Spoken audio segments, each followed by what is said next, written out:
Hi everybody, Dan Rather here at a remote location for Dan Rather Reports. We've done an interview in a downtown New York hotel. Thought we'd try again to explain to you what we try to do, take you behind the scenes. This is a sort of a new series we've started. I'm here with Tracy Wolf, who's the producer on a piece called The Queen of Green.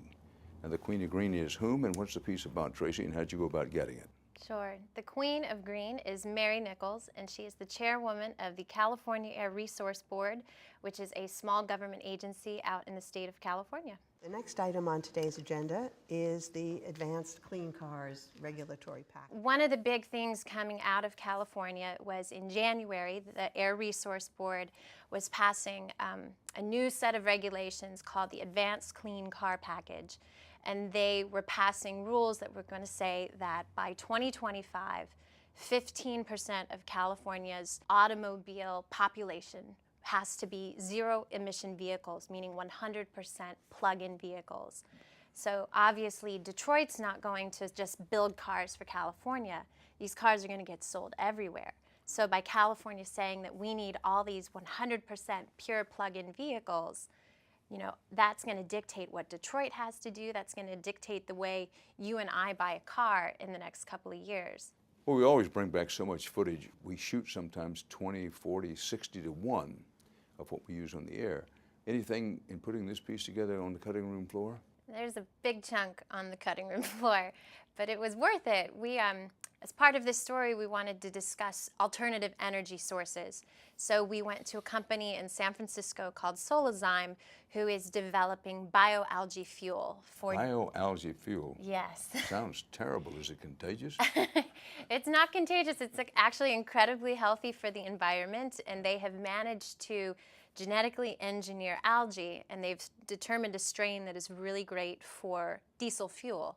And it's better for the environment, it's something we can grow, but they've also managed to look at other strains of algae, and they have found that there's algae that's great for putting on your face that fights wrinkles. I don't think so, thank you very much.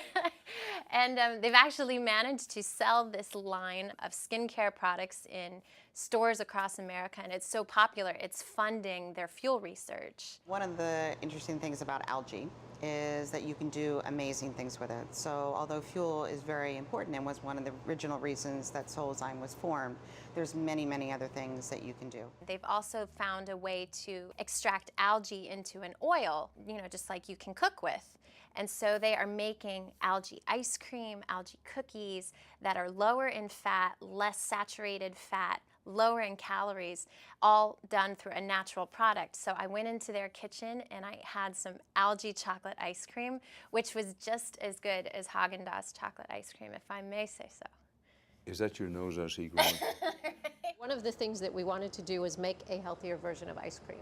And our product is 6% fat, and the premium ice cream is 17% fat. So we'd like you to try it and dare to be a converted algae ice cream eater. Okay, well, it feels like ice cream.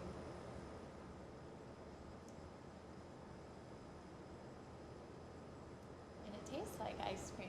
Well, I can attest our crew loved it, and we ate every spoonful of it, but no, you're probably not going to see that on the show.